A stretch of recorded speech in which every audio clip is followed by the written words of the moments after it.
Me llamo Dolores García, aunque desde hace mucho tiempo nadie utiliza mi nombre completo. Para la mayoría soy simplemente mamá, abuelita o la señora Dolores. Tengo 76 años y cada uno de ellos ha dejado una huella en mi cuerpo y en mi memoria, como si el paso del tiempo quisiera asegurarse de que no olvide que he vivido intensamente. Y también he guardado muchos silencios. Vivo sola en la casa que construimos junto a mi querido esposo Miguel, en las afueras de un barrio que ahora denominan residencial, pero que en nuestros días era solo una fila de casas sin pavimentar y vecinos que todavía se saludaban desde sus ventanas. Miguel murió hace ya 20 años, en un diciembre gris, con la televisión encendida sin sonido y su taza de café a medio llenar sobre la mesa. A veces me quedo mirando esa misma mesa, esperando ver su mano temblorosa alcanzar la taza, como si la muerte solo lo hubiera apartado por un momento, como si fuera un silencio prolongado, pero no eterno. Después de que se marchó, permanecí con el hogar y con la existencia que habíamos formado entre los dos. Nuestra única hija, Carmen, ya casada con un joven abogado de una familia respetable, residía en la ciudad capital.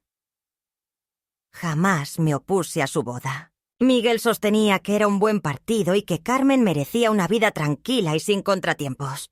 Yo coincidía, aunque en mi interior una voz tenue me alertaba de que ese hombre tenía algo en la mirada que no terminaba de convencerme, como si siempre estuviera evaluando, incluso cuando sonreía. Sin embargo, una madre aprende con rapidez a silenciar sus presentimientos cuando está en juego la felicidad de sus hijos.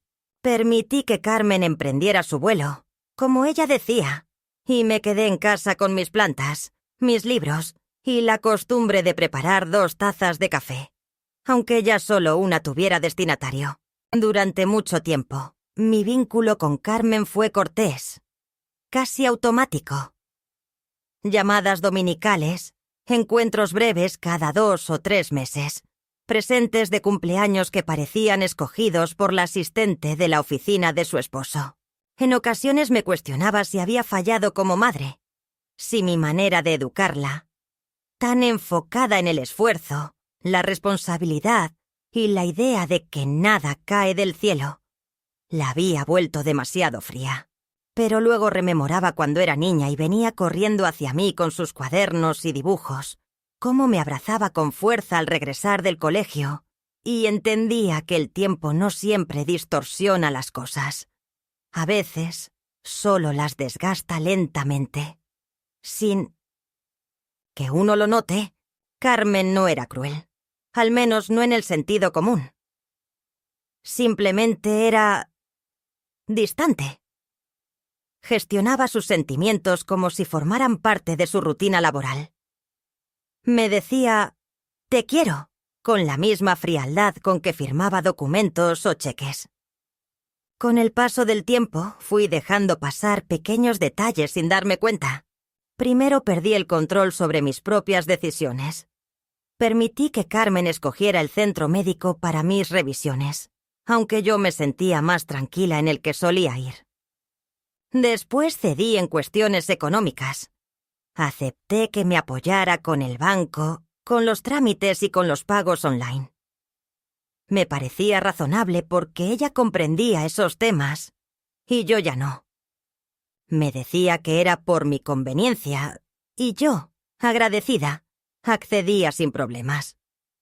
No me consideraba una mujer ingenua, pero reconozco que llega un momento en la vida donde uno se cansa de discutir por todo, y dejarse llevar parece una forma de descanso.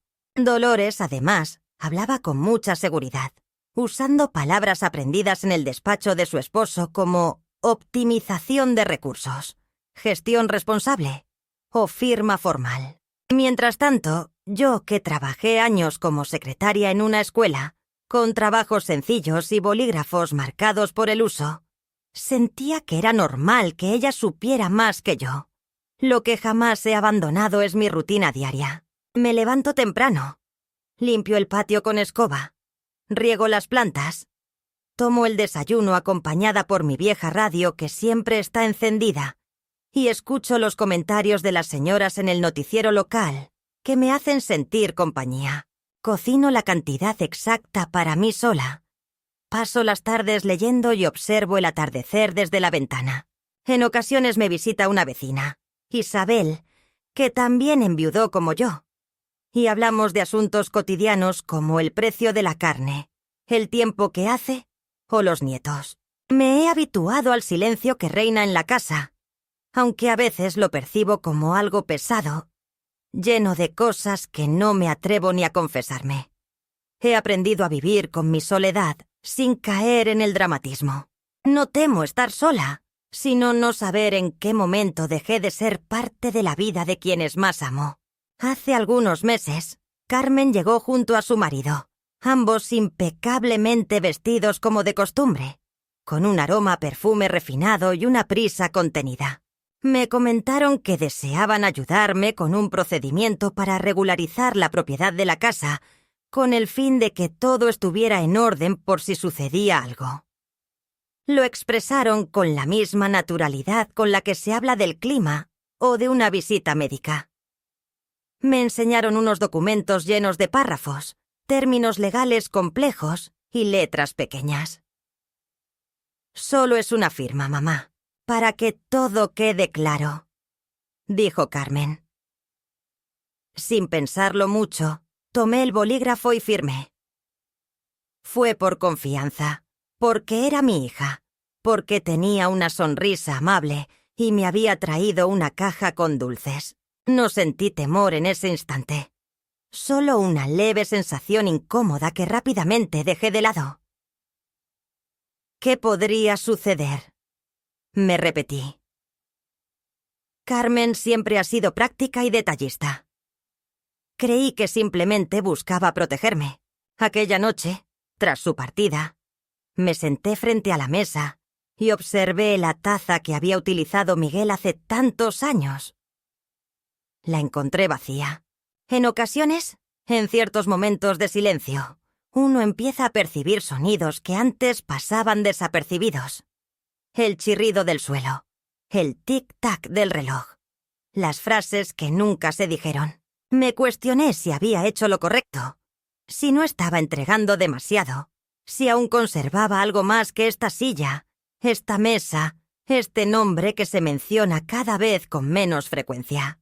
Me acosté con una ligera opresión en el pecho, de esas que no se perciben a simple vista, pero que permanecen como una piedrecita en el zapato, recordándote que algo, en algún rincón, comenzó a moverse sin que uno lo advirtiera. Ignoraba en ese momento que ese movimiento iba a traer la mayor traición de mi existencia. Todo comenzó a transformarse lentamente, casi sin que me diera cuenta, como se modifica el curso de un río al mover unas cuantas piedras. Un par de semanas después de esa reunión en la que firmé los papeles que Carmen me entregó con tanta certeza, empecé a observar algunos detalles que al principio no supe cómo interpretar. Las primeras señales fueron las llamadas del banco. Una voz cordial me preguntó si realmente quería cerrar mi cuenta de ahorro, esa en la que recibía mi pensión y algunos ingresos ocasionales. Contesté con sorpresa, asegurando que no había hecho ninguna petición semejante. Me indicaron que tal vez se trataba de un error y que revisarían la información.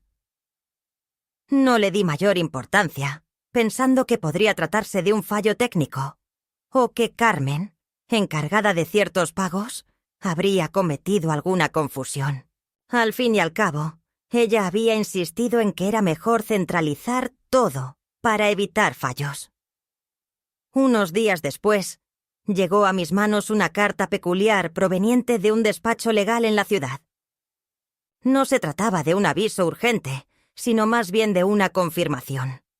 Expresaban su agradecimiento por la transferencia exitosa de la propiedad al fideicomiso familiar García y González, y me aseguraban que todo se había realizado conforme a lo acordad. Miré el documento con el ceño fruncido. El membrete era distinguido y el lenguaje sumamente cuidado, pero algo no encajaba. Jamás había escuchado nada sobre ese fideicomiso. En casi 80 años de vida nunca hubiese consentido que algo tan preciado como mi casa, mi hogar desde siempre, pasara a otras manos. No podía ser cierto. Mi nombre figuraba al final como parte otorgante y el de Carmen como administradora ejecutiva. Al principio pensé que sería un error o una confusión con otra Dolores García. Sin embargo, mientras más leía, la realidad se hacía más evidente. No era ninguna equivocación, sino la consecuencia directa de lo que firmé aquella tarde.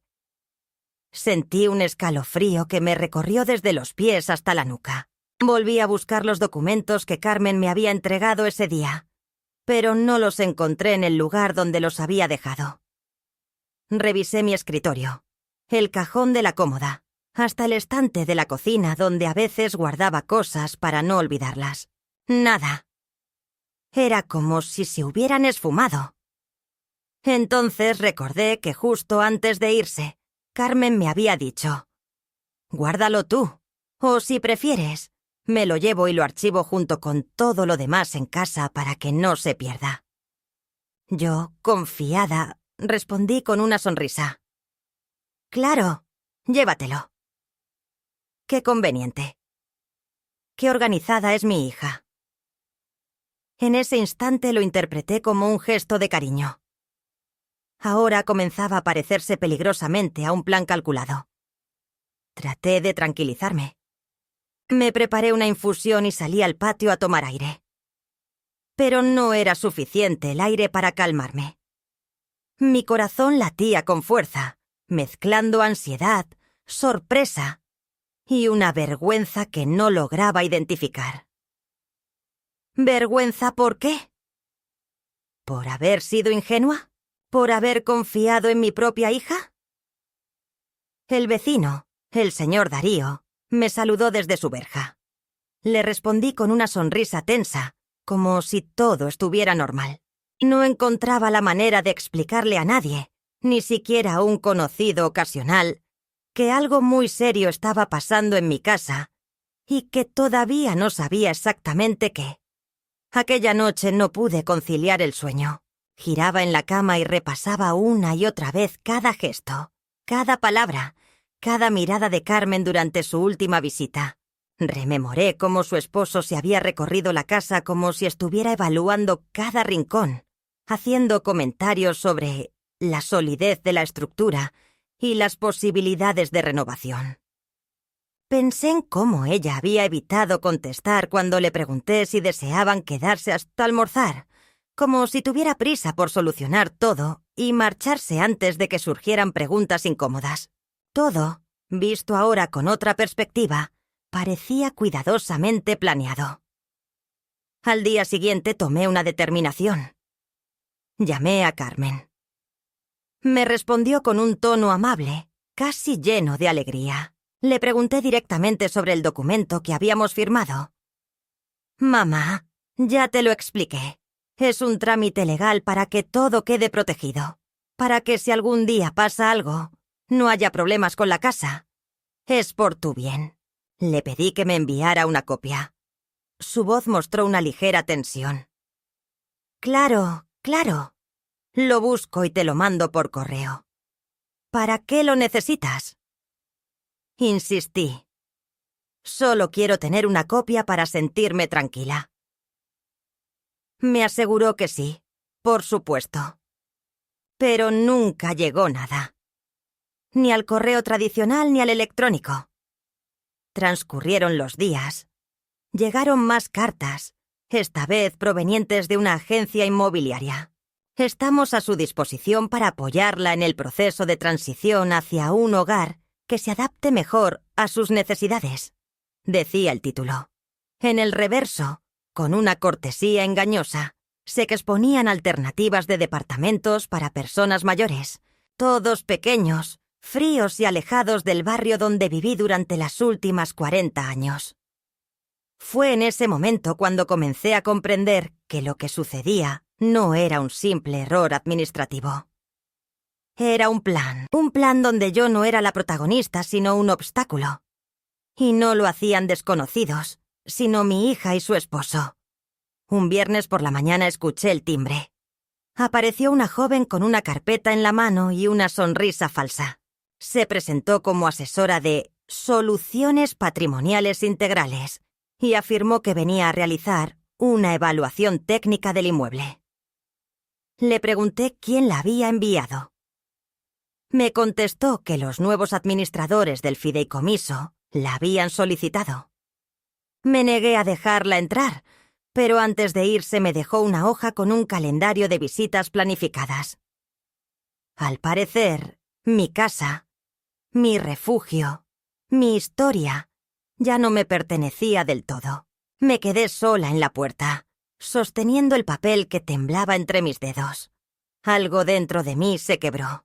Algo que había estado aguantando con esfuerzo durante demasiado tiempo. Sentí ira, sí, pero por encima de todo, una tristeza profunda, densa, como un abismo sin fin. Me senté en la silla del comedor y me abracé con fuerza. Esto no puede ser legal, me repetía a mí misma. Aunque una parte sabía que sí, que tal vez lo era, si firmé sin comprensión. Aquella firma que di con los ojos cerrados, confiando plenamente en el corazón, podría ser mi condena a perderlo todo. Aquella noche llamé a Teresa, mi amiga de siempre. Jubilada como yo, pero siempre más precavida, más atenta. Le conté todo desde el comienzo, sin dejar nada fuera. Hubo un silencio largo al otro lado del teléfono. Luego su voz sonó clara y segura. Dolores, eso no es amor. Eso es abuso. Y no podemos permitirlo. Fue la primera vez que alguien puso nombre a mi sufrimiento con palabras precisas. No se trataba de un malentendido. No era solo una diferencia de opiniones. Era una traición. Y yo, por mucho que doliera, tenía que enfrentarla. Porque esa vivienda no era solo un techo. Era mi historia, mi esfuerzo, mis memorias, mi orgullo. Y alguien decidió que todo eso podía ser negociado, transferido, vendido sin siquiera mirarme a los ojos.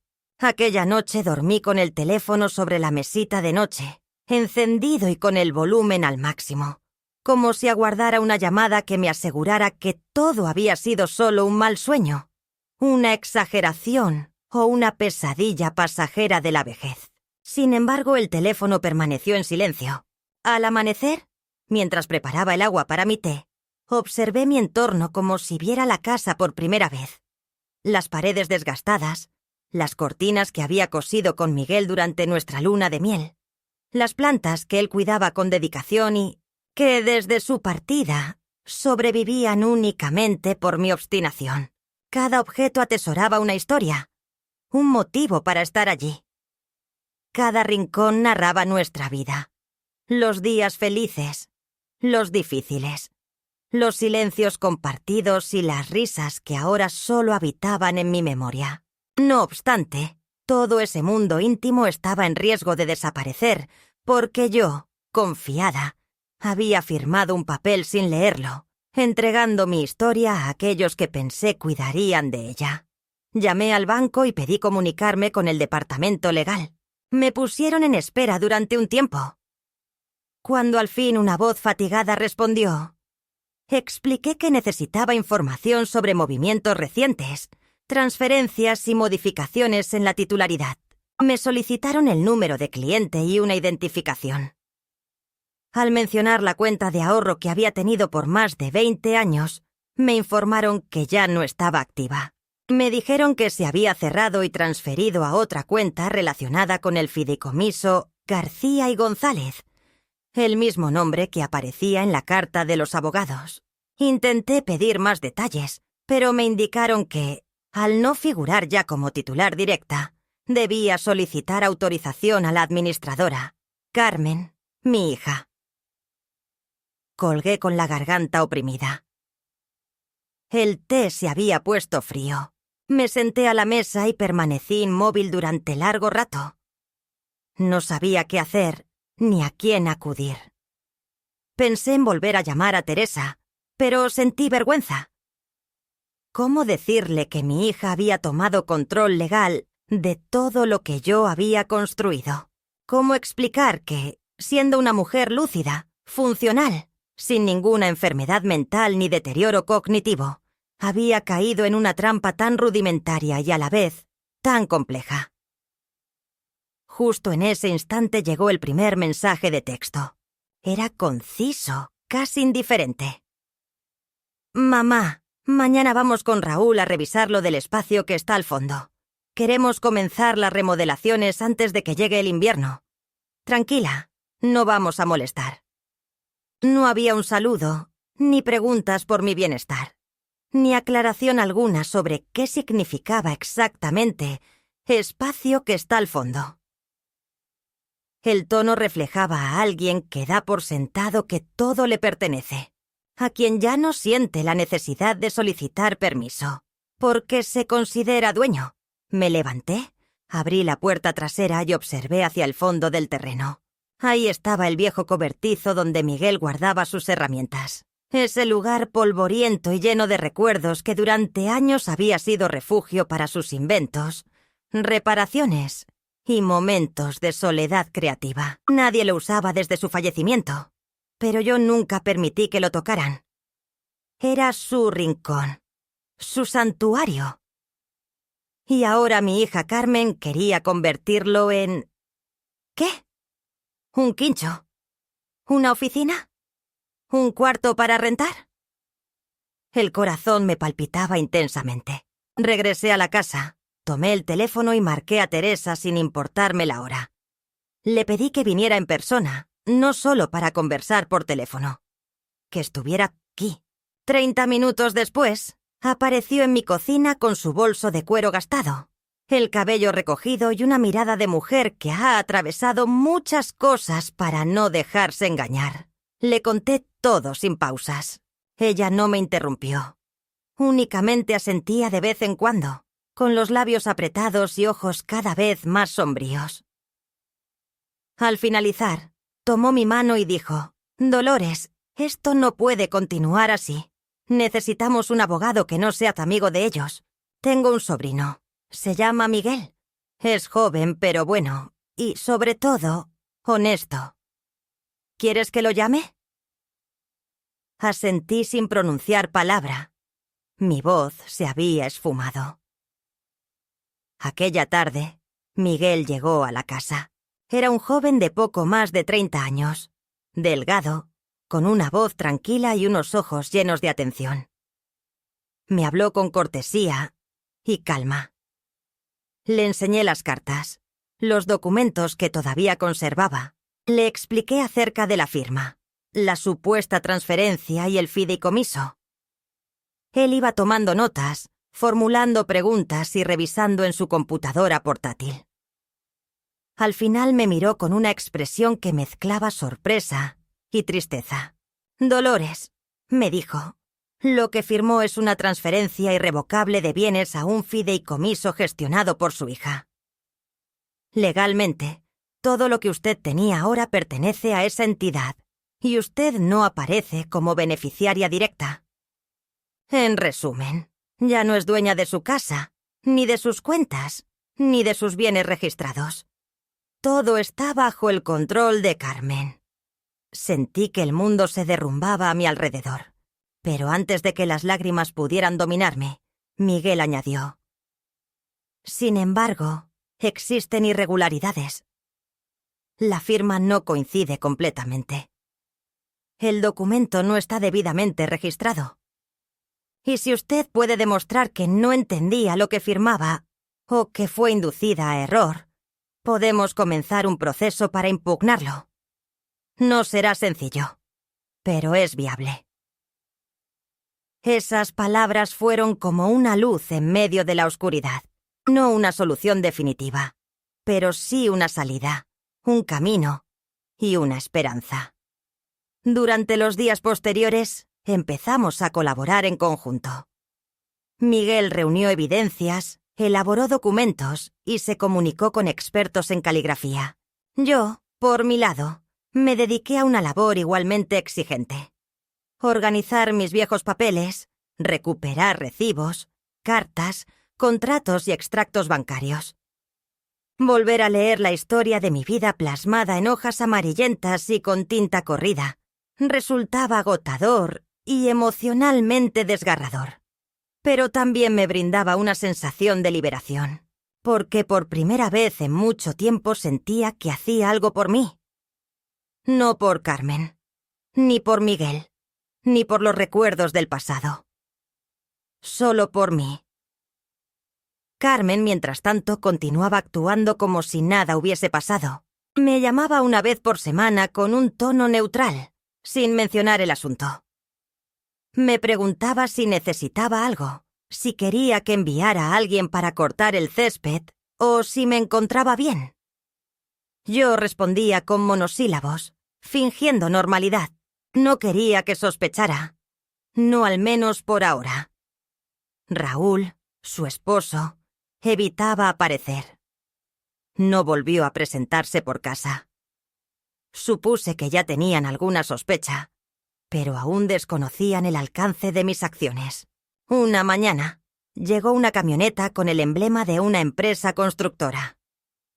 Bajaron 2 hombres que llevaban cascos y sostenían planos. Vinieron a tomar medidas para el proyecto de remodelación. Salí a recibirlos y les pedí que se retiraran. Me dijeron que tenían permiso de la encargada del fideicomiso. Les respondí que yo aún vivía allí, que era mi hogar, y que sin una orden judicial no podían entrar. Dudaron un momento, llamaron por teléfono y discutieron entre ellos. Al final, se marcharon. Sin embargo, el mensaje estaba claro. El proceso había comenzado. El desalojo no era inmediato, pero sí inevitable. Esa noche, con una mezcla de enojo y claridad, escribí una carta a mano. Estaba dirigida a Carmen, no para culparla ni para suplicarle. Quise expresarle lo que sentía. Poner por escrito lo que nunca me atreví a decir en voz alta. Le conté cómo me dolió descubrir la verdad. No por lo material perdido, sino por el gesto. La decisión de dejarme de lado sin siquiera mirarme.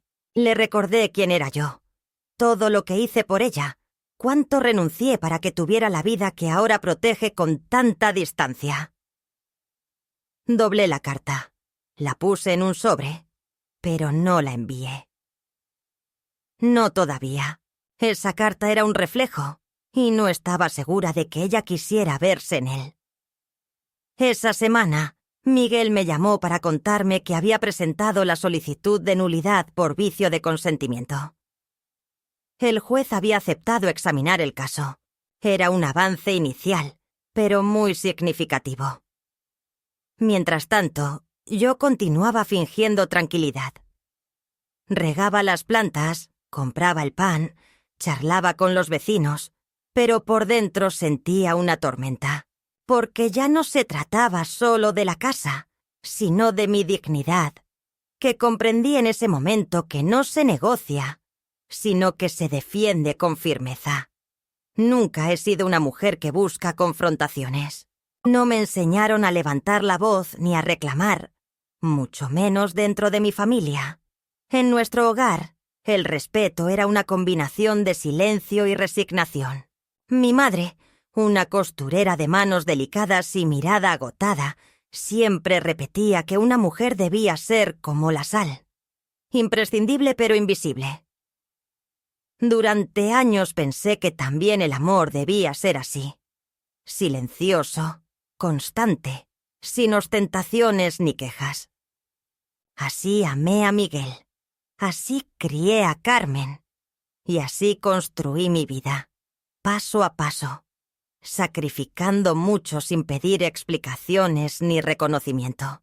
Por eso, lo que más me costó aceptar en medio de todo este desorden no fue perder la casa, ni el fraude jurídico, ni siquiera la humillación de sentirme desplazada. Lo más doloroso fue darme cuenta que mi forma de amar fue entendida erróneamente, que mi silencio fue tomado por debilidad y que mi generosidad fue vista como una invitación al abuso. Esa comprensión no llegó de manera repentina, sino como el lento goteo de un grifo que no cierra bien. Primero llegaron las cartas del banco.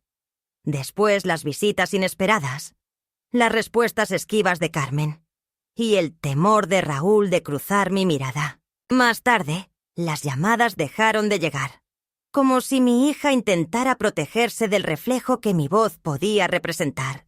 Cada día mostraba una señal distinta, cada hora reforzaba una convicción más clara. Ya no formaba parte del futuro que ellos estaban construyendo.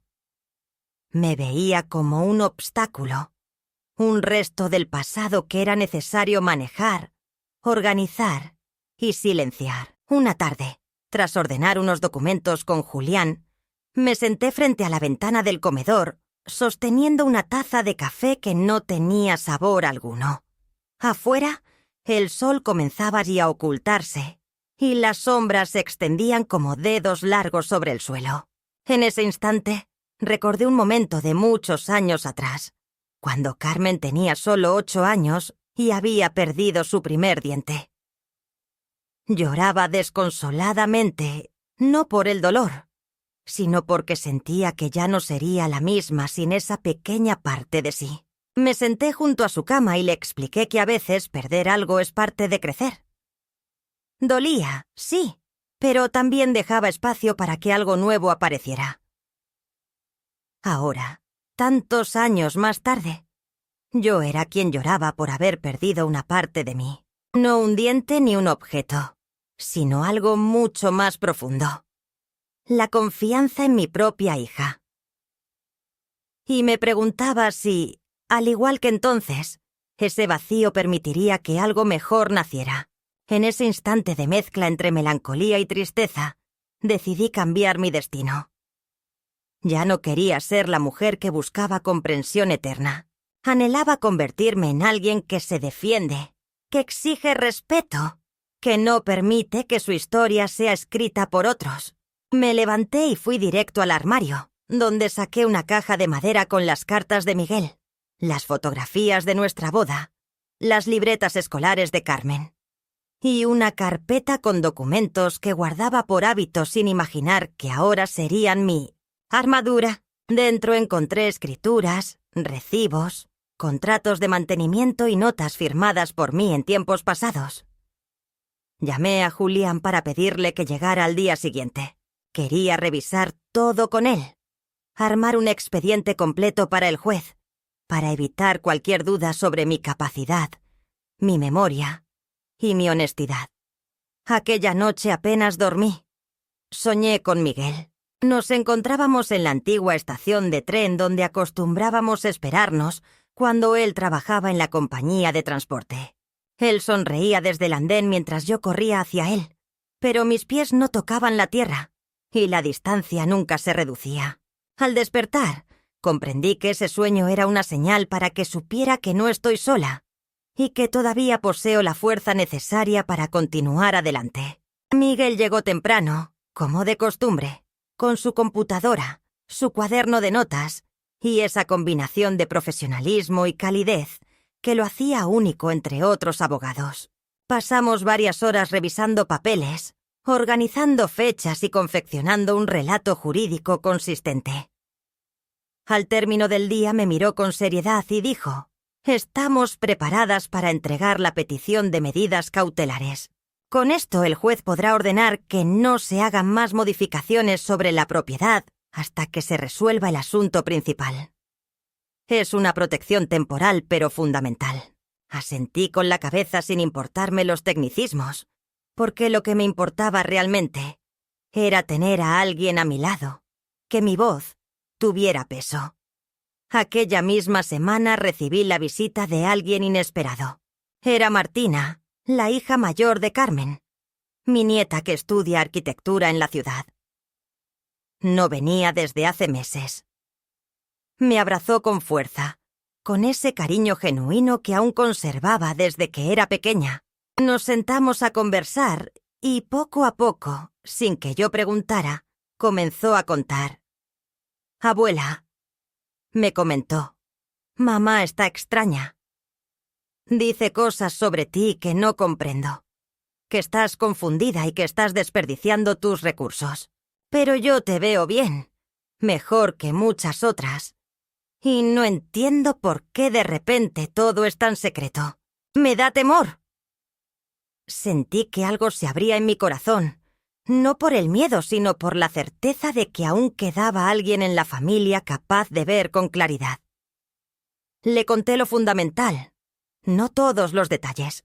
Expliqué que había firmado un papel que no comprendía, que había perdido el control sobre la casa y que ahora luchaba por recuperarla por vías legales. Ella no se mostró sorprendida, solo bajó la mirada y expresó: sabía que algo no estaba bien. Luego me abrazó fuerte. Cuenta conmigo para lo que necesites. Si necesitas testigos o quieres que declare cómo te he visto, cómo te encuentras, no permitiré que te hagan daño. Fue la primera vez, desde que todo esto empezó, que lloré sin vergüenza, apoyando la cabeza en el hombro de alguien que aún me consideraba merecedora de protección.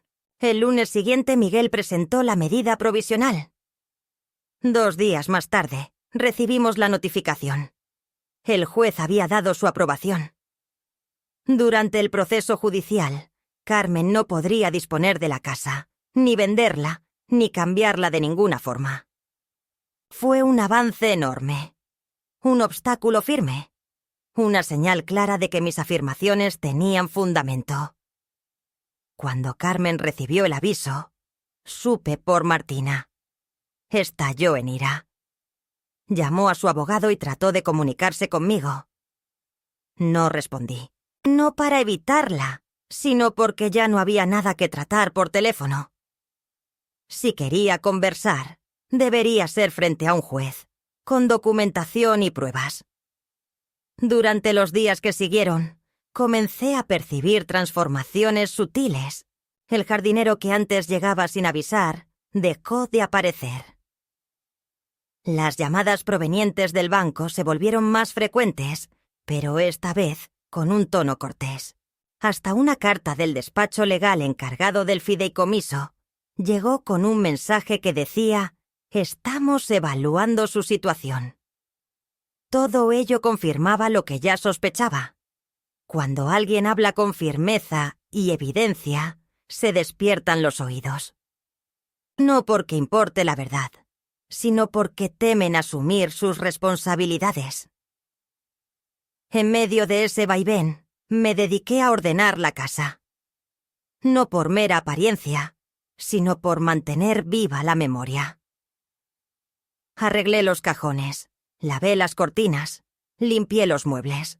Cada objeto que tocaba expresaba sin palabras: esto es mío. Esto tiene una historia. Esto no será olvidado. En la habitación de Carmen todavía quedaban algunos objetos de su niñez. Un cuaderno con dibujos, una medalla de gimnasia, una muñeca sin brazos. No los moví ni toqué. Solo los miré. Y pensé que tal vez, en algún lugar de su corazón, continuaba esa niña a la que fui capaz de querer sin reservas.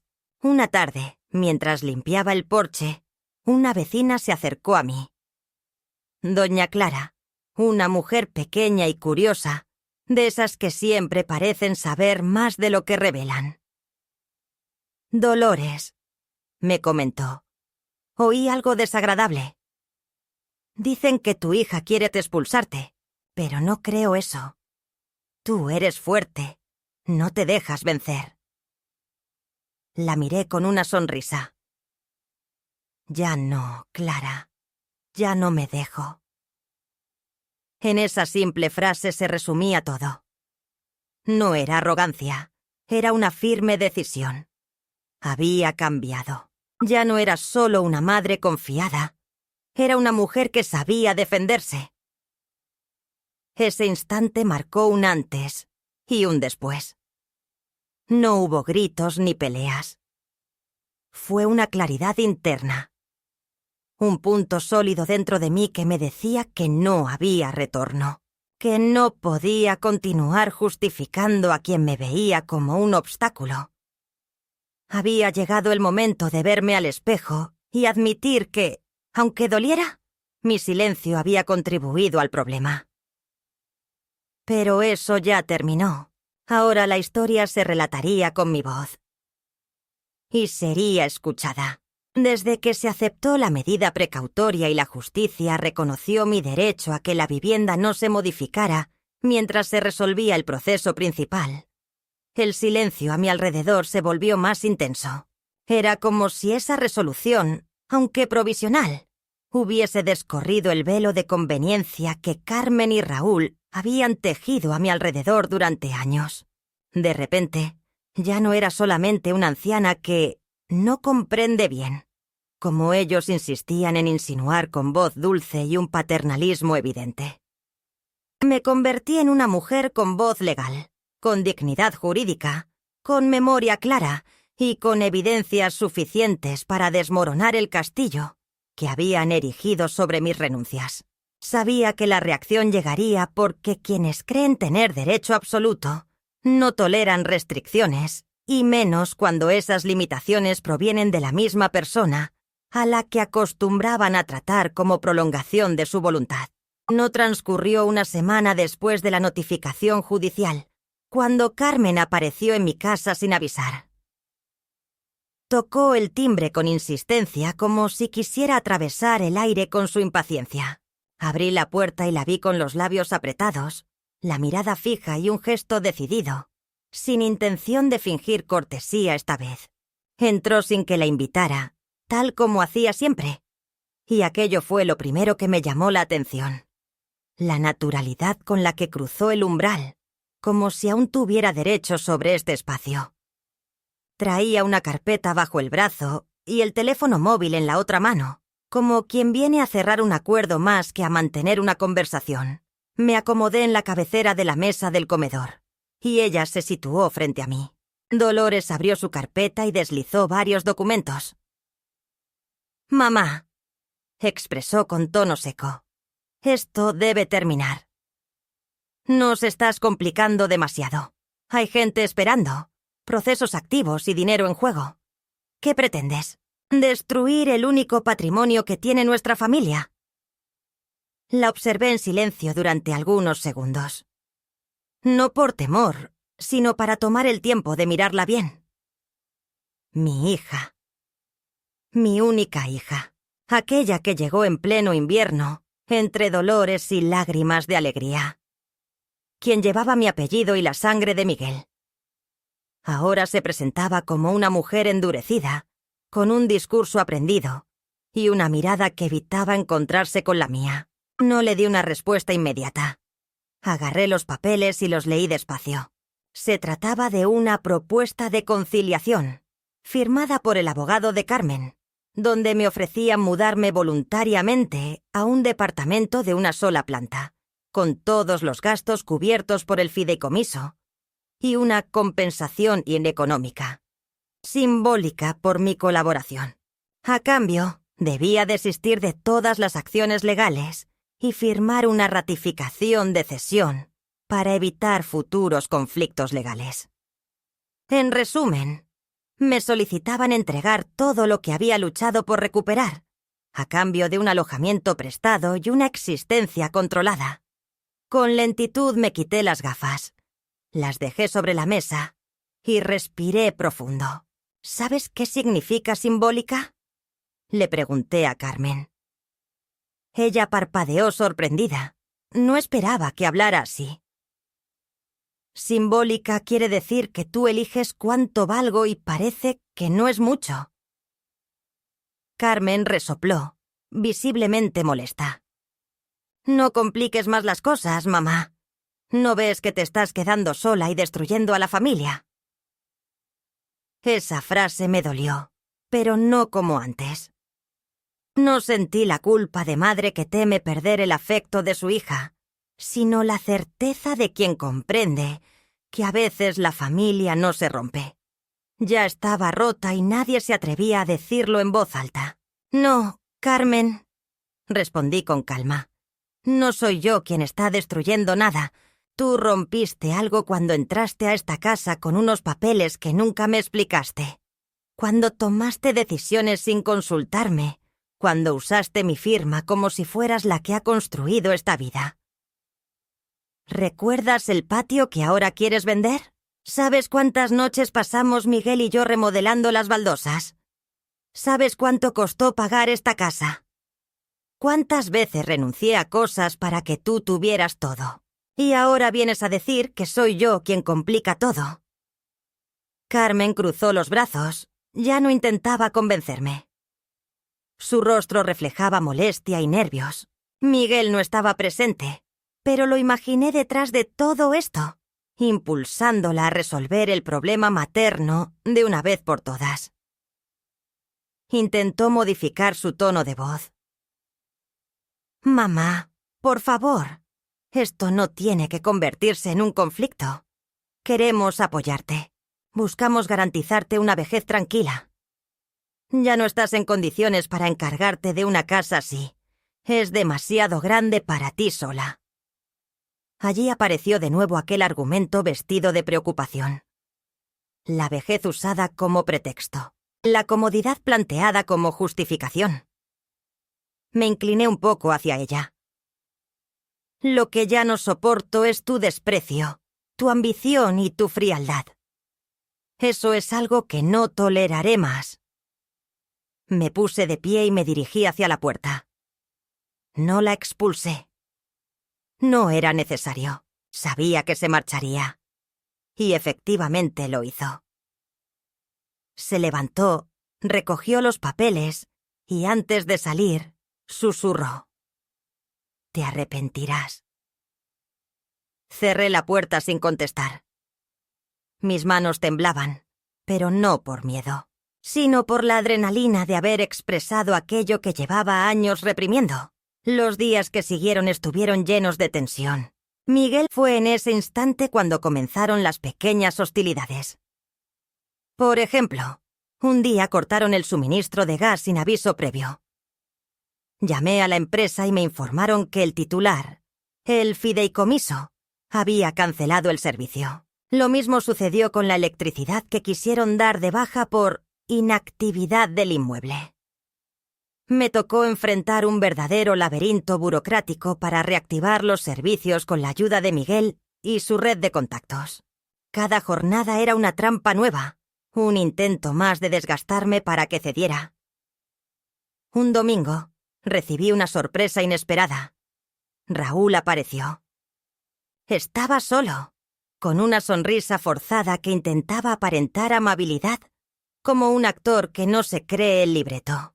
Se sentó en el porche frente a mí, cruzando las piernas y moviendo nerviosamente las manos. «Dolores», comentó. «Esto se está saliendo de control. Comprendo que te sientas herida, pero no es justo para Carmen. Ella solo busca cuidarte». Lo observé con calma, como alguien que ya no pretende disimular. Tú y yo sabemos que eso no es cuidado. Es dominación. Y no lo voy a aceptar. Quiso replicar, pero lo detuve. Tú no me conoces, Raúl. Me subestimaste. Me trataste como si fuera una anciana incapaz de entender. Pero olvidaste un detalle. He vivido más que tú. Crié sola a una hija.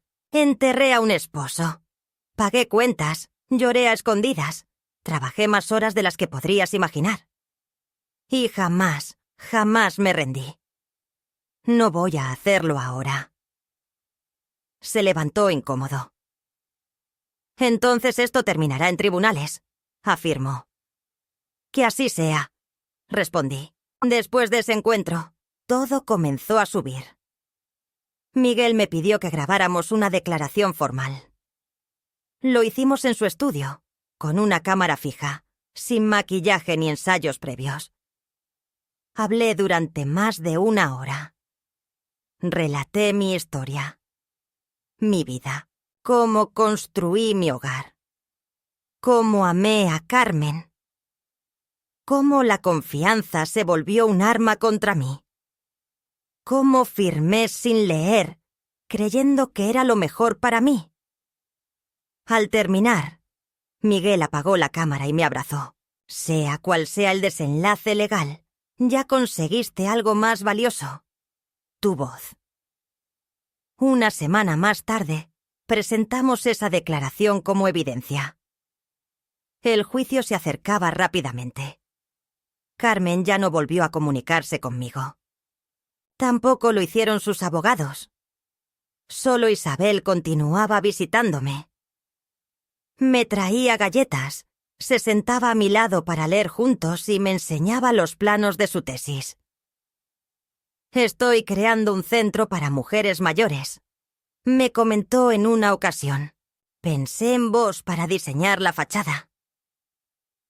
Esa frase me conmovió más que todas las palabras hirientes de Carmen, porque en ella había algo auténtico, algo que todavía guardaba un aire de cariño verdadero. De esta forma, sin proponérmelo, la lucha dejó de ser solo mía. Se volvió también por Isabel, por las mujeres que seguirán después, por aquellas que aún creen que firmar un documento es solo cuestión de confianza. No, suscribir algo sin leer puede costarte tu propia identidad. Pero resistir, expresarte, proteger tu historia, eso te la devuelve. Y yo no estaba dispuesta a perderme a mí misma por segunda vez. El día en que nos encontramos frente a frente en la sala del tribunal, no resultó ser como lo había soñado. No hubo gritos, ni golpes sobre la mesa, ni escenas propias de una novela. Fue todavía peor. Fue frío y preciso, con un silencio que penetraba más profundo que cualquier palabra cruel.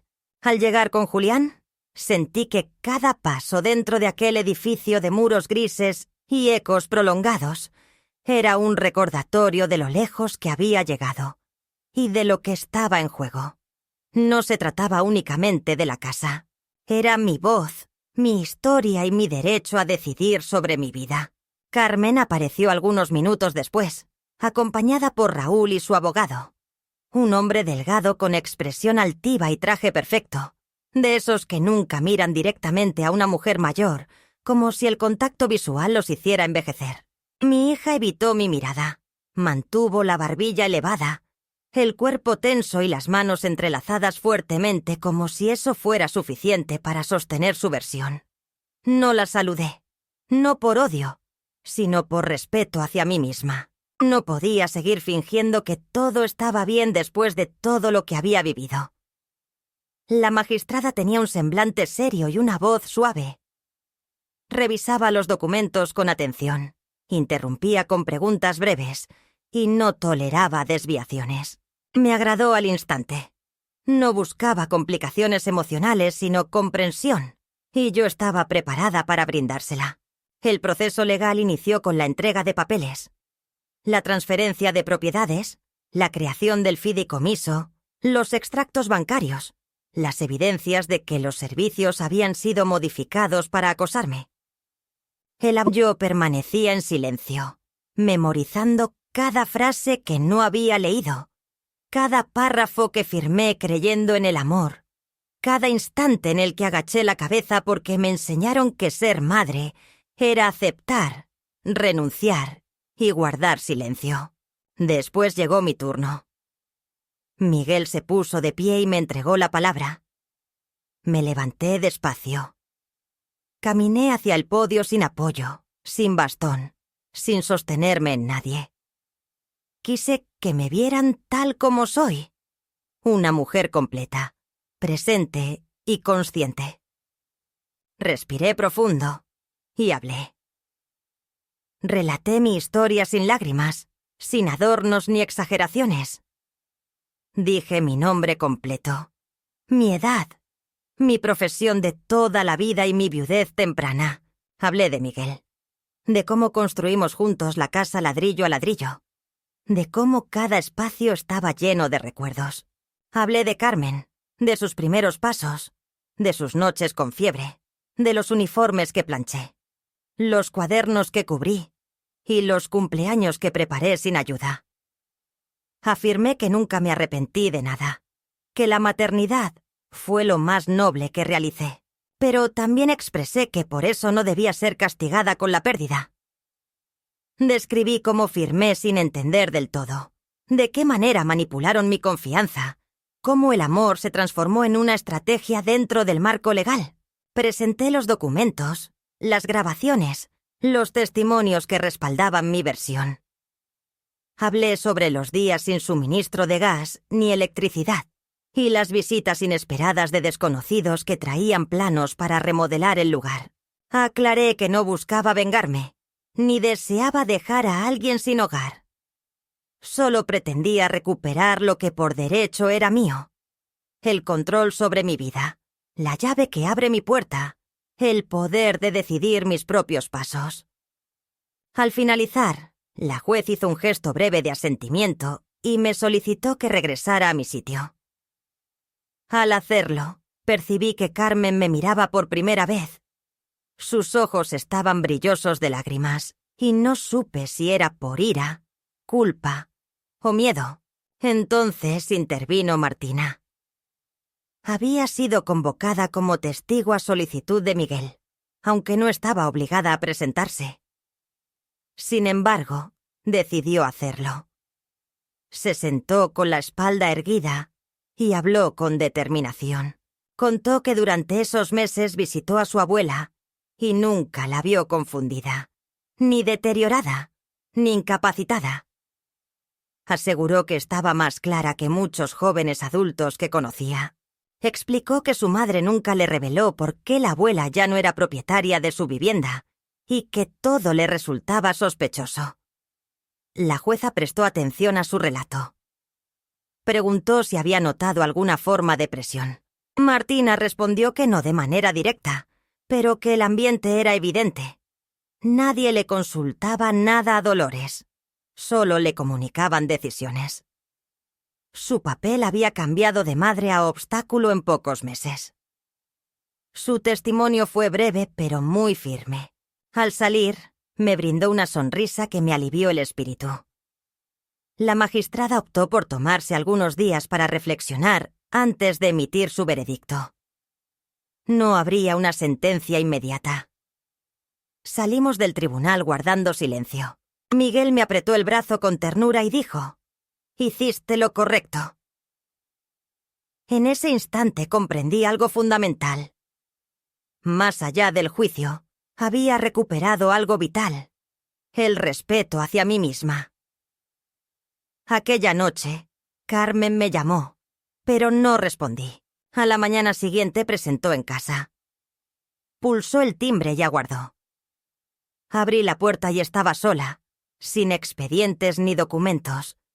Solo ella. Me pidió entrar. Dudé un momento. Luego accedí. Nos colocamos cara a cara en la sala. Carmen confesó: «Mamá, no supe cómo enfrentar todo esto. Sentí que te estabas debilitando, que requerías ayuda. Pero fallé. Permití que Raúl tomara demasiadas decisiones y yo también equivoqué el camino». La observé sin pronunciar palabra. No era momento para facilitarle el camino.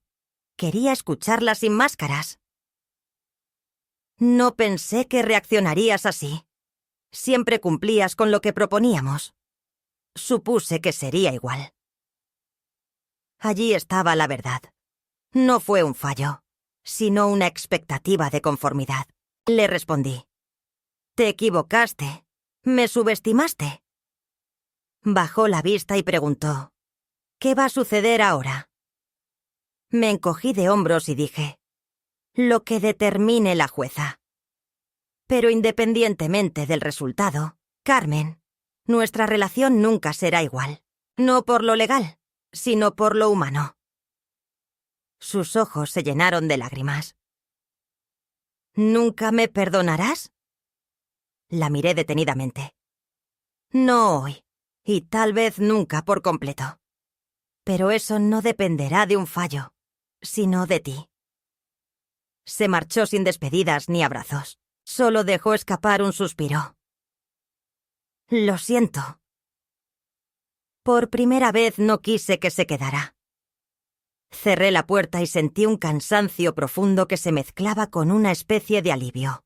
Como la resolución llegó en una mañana de agosto, justo cuando los primeros rayos del sol apenas tocaban las baldosas del patio y las plantas comenzaban a despertar tras el frío intenso del invierno. La carta llegó en un sobre blanco, sin adornos, sin estampillas doradas ni dramatismos innecesarios. Miguel me llamó temprano.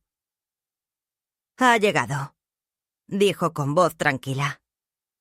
«Hemos ganado».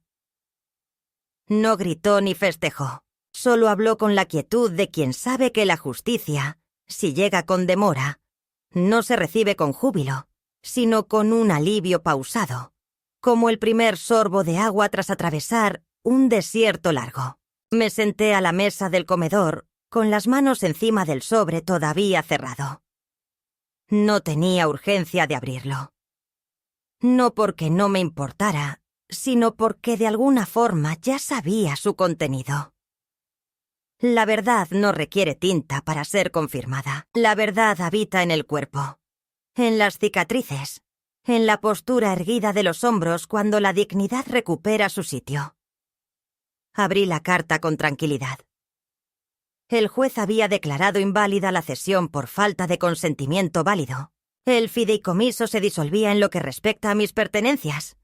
La casa, las cuentas, todo regresaba a mi nombre. Carmen no apeló. Miguel, según me contó Martina, se había alejado del asunto incluso antes de que se dictara la sentencia, anticipando el escándalo. Me devolvían todo aquello que nunca deberían haberme arrebatado. Pero más allá de lo tangible, recuperaba algo que no tiene precio ni documento: la certeza de que no me equivoqué al luchar. Durante varias semanas, la casa estuvo en calma absoluta. No llegaron visitas, ni cartas, ni amenazas. Solo se escuchaba el tic-tac del reloj de pared, el crujir de las tablas de madera y el canto ocasional de los gorriones que anidaban en la reja del gran ventanal. Pasaba las tardes en el jardín, regando las flores, leyendo o simplemente contemplando el cielo. Nadie me acechaba, nadie decidía por mí. Volví a ser dueña, no solamente de los bienes, sino de mis decisiones, de mi tiempo y de mi silencio. Carmen no volvió a pisar la casa. Me envió una carta que no abrí. La guardé en un cajón junto a otros recuerdos que todavía no estoy preparada para enfrentar. No sé si algún día lo estaré. El perdón no es una obligación, sino una opción. Hoy no lo necesito. He aprendido que ciertas heridas no sanan con palabras, sino con hechos.